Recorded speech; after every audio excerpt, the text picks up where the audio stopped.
ሁላችሁም ግን የደስታ ምንጭ ነው ብላችሁ የምታስቡት ሰው የሐዘናችሁ ምንጭ ሲሆን ሰላም ውዴ ፈንድሻዊ ሰዎች እንዴታችሁ? የሚገርመው በቃ እንቅልፍም ብሎ ኮምፒውተር ላይ ነበርኩ። እንደዚህ ኮምፒውተር ኤዲት ማድረጋቸው ነገር አንዳንድ ነገሮች በሁለተኛ አካውንቴ ለምሰራቸው ቪዲዮዎች እያዘጋጀው ነበርና በቃ ወላሂ በጣም ነው ልቤን የነካቸው። አሁን የምር ማለት ነው የምር እያለቀስኩ ነበር። የምር ዜዲ አላህ ይሱብሽ። እኔ እናት መቼ ከውስጥሽ እንደሚወጣ አላውቅም። እኔ የምትለቂውን ቪዲዮ እየተከታተልኩ በቃ ማልቀስ ነው ማልቀስ ብቻ ነው ስራዬ። ታውቃላችሁ ወንድሞ በቅርብ ጊዜ ነበር የሞተና አሁን ባዷ ስለተደገመባት የጻፈችውን አንብቡማ። ተገናኝታችሁ ይሆን እንዴ ባልየው ወንድምየው? የኔ እናት ከዚህ በላይ ደግሞ በቃ አሁን የለቀቀችው ቪዲዮ በጣም ልብ ይነካል። ቆይ ከኮሜንቱ በፊት ይሄን ጧት ነው የለቀቀችው። አሁን የለቀቀችውን ቪዲዮ እንየውማ። እኔ አላንተ መቼ አምርብኛል፣ በጣም ነው ልቤን ይነካኛል። ያላንተ መቼ አምርብኛል፣ ደግም ክፉም አብረን ይሻላል።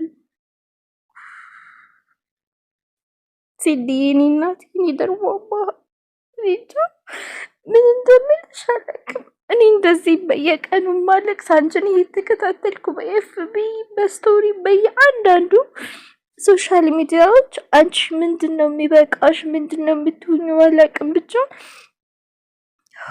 አላህ ያጥናሽ አይሞት ክፉ ብላለች።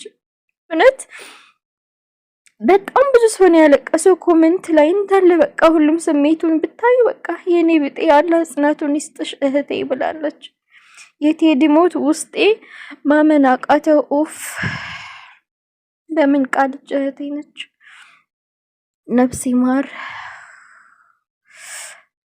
አይድልሽ እሱ ሳረፈ ወለች ዜድ ትንሽ ዜድ ወይ ማሪ ይትግረኛ ነው። አይ አለመታደል አላህ ያጠንክሽ። መራራው ሐዘን አላህ ሆይ በምንወደው ሰው አትፈትንስ። ዜድ አላህ ያጽናሽ። ሊዱ አይሞት ክፉ ግን ኡፍ እሳት ብቻ። ነፍስ ባጸደ ገነት ያኖራት ፈጣሪ። ቴዲዬ የኔ ስደተኛ ጽናቱን ይስጥሽ ዜድዬ። እግዚአብሔር ያጽናሽ ዜድ አላህ ሶብሩን ይስጥሽ። አላህ ይሶብርሽ። ህመሙ ከባድ ነው። ኡፍ አላህ ይሶብርሽ ሶብሩን ይስጥሽ። ምን ይባላል ሞት እኮ ክፉ ነው በጣም። ላይ የምትወዱት እዛ ያሳጣችሁ ሁላችንም አያሳጣን። ወይኔ በጣም ከባድ ነው ወላሂ ዜድ። እኔ እንጃ ምን እንደምልሽ አላውቅም። ቪዲዮ እንደምሰሚ ስለማውቅ ብቻ አላህ ይሶብርሽ። ምን አባቴ ላርግሽ የኔ ውድ ብላለች ኬሪ። እግዚአብሔር ጽናቱን ይስጥሽ ዜድዬ። ምን ቃል ያጸናሻል? ያጸናሽ ይሁን። በጣም ምንም የሚያጸናት የለ። እመብርሃን ተጠንክርሽ። ፈጣሪ ያጠንክርሽ። ፈጣሪ በታሽ ነፍሱን ይማርልን። ፈጣሪ ያጽናሽ። ጽናቱን ይስጥሽ ዜድዬ። የኔ ጋራገር ነፍስ ይማር። እግዚአብሔር ያጽናሽ። ሲያሳዝን ነፍስ ይማር። ምን ዋጠሽ? እውነትም ምን ዋጠሽ የኔ እናት? ዛሬ 10 ቀን ምናምን ነው እንግዲህ እርግጠኛ ነኝ 10 ቀን ሙሉ እንቅልፍ ለመገባ የለ ስቃይ ውስጥ ነች።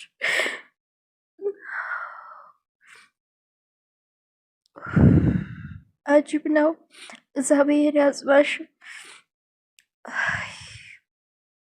ጽናቱን ይስጥሽ ዜድ። ጽናቱን ይስጥሽ። እንደምታይ ሁሉም ለቅሶ ላይ ነውና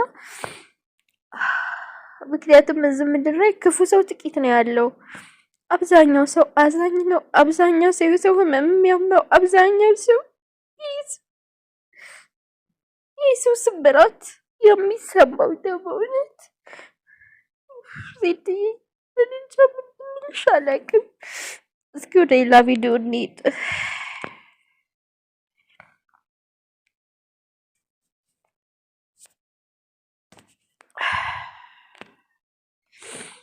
እኔ እንጃ ምን እንደምልሽ አላውቅም። ዜድዬ እህቴ እዚህኛው ቪዲዮ ላይ ራሱ ማርያምን በዚህ ልጅ ምክንያት አለች። ማርያም በዚህ ልጅ ምክንያት ሁሉም ነገር አስጠላኝ። ኡፍ ውሸት የሚመስለኝ ነገር አለች። በቃ እውነት ሆነ ዜድዬ። አይ እማ ድሮ ጀምሬ ነው የማውቃችሁ። እኔም እስካሁን አላወኩም ነበር። ኡፍ ልጁ ደግሞ የዋህ ነው። ምነው ማጭረውት በተውት ቢሆን። ምን ቃል ያጽናሻል እህቴ? ሐዘን በጣም ከባድ ነው።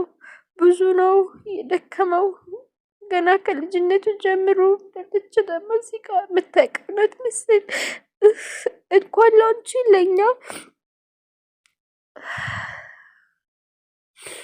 እንኳን ላንቺ ለኛ አልቻልም። ምን ውጦሽ ይሆን እህቴ? ምንስ ብዬ ላጽናናሽ እህቴ? ቃል አጣሁ። እሱ ይገድፍሽ ዜድዬ። ምን ቃል ያጽናናሽ ይሆን? እንኳን አንቺ ምን አለች እዚህ ጋር? እንኳን አንቺ እኛ በሚዲያ ላይ የምናውቀው ማመን አቅቶናል። እግዚአብሔር ያበርታሽ። በጣም ጠንክሪ እህቴ። ወላሂ የቴዲ ሞት ያዘንኩለት ሰው የለም። እንደ ቴዲ ሞት ያዘንኩለት ሰው የለም። አላህ ያጽናሽ የኔ እህት። ከባድ ነው። ኡፍ ዓለም ጨካኝ የኔ ውድ። እንዳው ምን ልበልሽ ብላታል። አላህ ሶብሩን ይስጥሽ። ኡፍ ራሴን ጠላሁ። ምን ልበልሽ? ሶብሩን ይስጥሽ። አይዞሽ ማይ፣ ጠንካራ ሁኚ። እዚህ ምድር ሁላችንም ያለን ጊዜ ውስን ነው።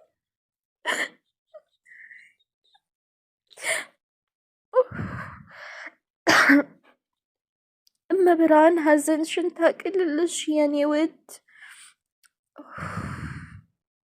መገን ስደት የውሸት ዓለም እኮ ነች። ይቻለም ምን ቃል ያጽናናሽ ይሁን? ከቶ ከባድ ነው። ብቻ አላህ ሱብሩን ይስጥሽ።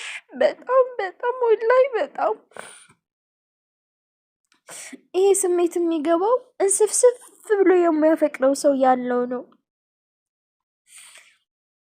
የሚያፈቅራችሁ ወንድ የሚንከባከባችሁ እንደፈለጋችሁ እያደረጋችሁት፣ እሱ ግን ለእናንተ መሬት የሚሆንላችሁ እንደዛ አይነት አፍቃሪ በዙሪያችሁ ያለው ሰው ይገባችኋል። በጣም ስሜቱ ይገባችኋል። እኔ እሱም ባጣው ብዬ ሳስብ በጣም ከባድ ነው። ይሄ እናንተ የምታፈቅሩት አይደለም፣ ይሄ የሚያፈቅራችሁ የእውነት። ምክንያቱም እዚህ ምድር ላይ የሚያፈቅር ሰው ማግኘት ከባድ ሆኗል። በተለይ በወንዶች በኩል። ወንዶች እንደምታውቁት ነው ዛሬ አንቺን አፍቅሮ 1 አመት ወይ 5 አመት ሌደላ ነው የሚዞረው። ግን ከነዚህ ውስጥ ደግሞ እውነተኛ አፍቃሪ ያለና እንደዛ እውነተኛ አፍቃሪ ያለው ሰው የዜድን ስሜት ይረዳል።